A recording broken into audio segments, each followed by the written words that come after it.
అధికారులు ప్రకాశం బ్యారేజీ వద్ద మొదటి ప్రమాద హెచ్చరికను జారీ చేశారు. బ్యారేజీ 67 గేట్లను పూర్తిగా ఎత్తి నీటిని దిగువకు విడుదల చేస్తున్నారు. ఇన్ఫ్లో అవుట్ఫ్లో 3.97 లక్షల క్యూసెక్లుగా ఉంది. మొదటి ప్రమాద హెచ్చరిక జారీ చేసిన నేపథ్యంలో అధికారులు అప్రమత్తమయ్యారు. నదీ పరివాహక ప్రాంతాల్లోకి ఎవరూ వెళ్లొద్దని సూచించారు. ప్రకాశం బ్యారేజీ వద్ద మరమ్మత్తు పనులు కొనసాగుతున్నాయి. ఇప్పటికే అక్కడ కౌంటర్ వెయిట్లను ఇంజనీర్లు ఏర్పాటు చేశారు. 67, 69 గేట్ల వద్ద ఏర్పాటు చేసిన కౌంటర్ వెయిట్లో మెటల్, కాంక్రీట్ను నింపుతున్న పనులు చురుగ్గా సాగుతున్నాయి. ప్రకాశం బ్యారేజ్ వద్ద 3 గేట్లను మూసేసి పనులు చేస్తున్నారు అధికారులు.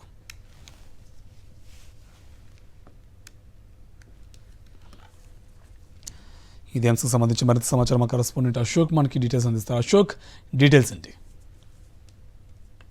ప్రకాశం బ్యారేజీకి పైనుంచి పెద్ద ఎత్తున వరద నీరు అయితే కొనసాగుతున్న పరిస్థితి కనబడుతుంది. ప్రస్తుతం బ్యారేజ్ వద్ద మొదటి ప్రమాద హెచ్చరిక జారీ చేశారు. 4,06,000 క్యూసెక్ల నీరు ఎగువ నుంచి వస్తుంది. వచ్చిన నీటిని వచ్చినట్టుగా మొత్తం 69 గేట్లను ఎత్తి దిగువ విడుదల చేసిన పరిస్థితి కనబడుతుంది.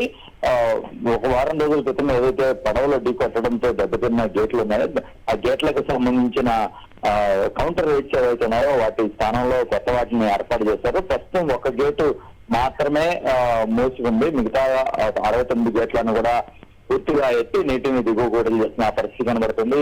అధికారులు కూడా చాలా వేగంగా ఈ కౌంటర్ వెయిట్లను ఏర్పాటు చేసే పనులను అయితే పూర్తి చేశారు. ఇంకా చిన్న పనులు అయితే కూడా కొంత కొనసాగుతున్న పరిస్థితి కనబడుతుంది. ప్రకాశం బ్యారేజ్ మీద రాకపోకలను కూడా పూర్తిగా నిలుపుదల చేశారు. ఎందుకంటే వర్క్స్ జరుగుతున్నాయి కాబట్టి ఎవరు వాహనాల రాకపోకలు కాబట్టి పబ్లిక్ ఎవరో కూడా రాకుండా ప్రత్యేకంగా పోలీసులు అక్కడ పహారా అయితే ఏర్పాటు చేసిన పరిస్థితి కనబడుతుంది. ఇక ప్రకాశం బ్యారేజ్ కి ఎగువ నుంచి కూడా వరద మరింతగా పెరిగే అవకాశం కనబడుతుంది. ఎందుకంటే అటు తెలంగాణలో కురుస్తున్న భారీ వర్షాలతో మున్నేరు ఉధృతంగా ప్రవహిస్తుంది. ఆ వరద నీరంతా కూడా ఇటు ప్రకాశం బ్యారేజ్ లోకే వస్తుంది, కృష్ణా నదిలోనే వస్తున్న పరిస్థితి కనబడుతుంది.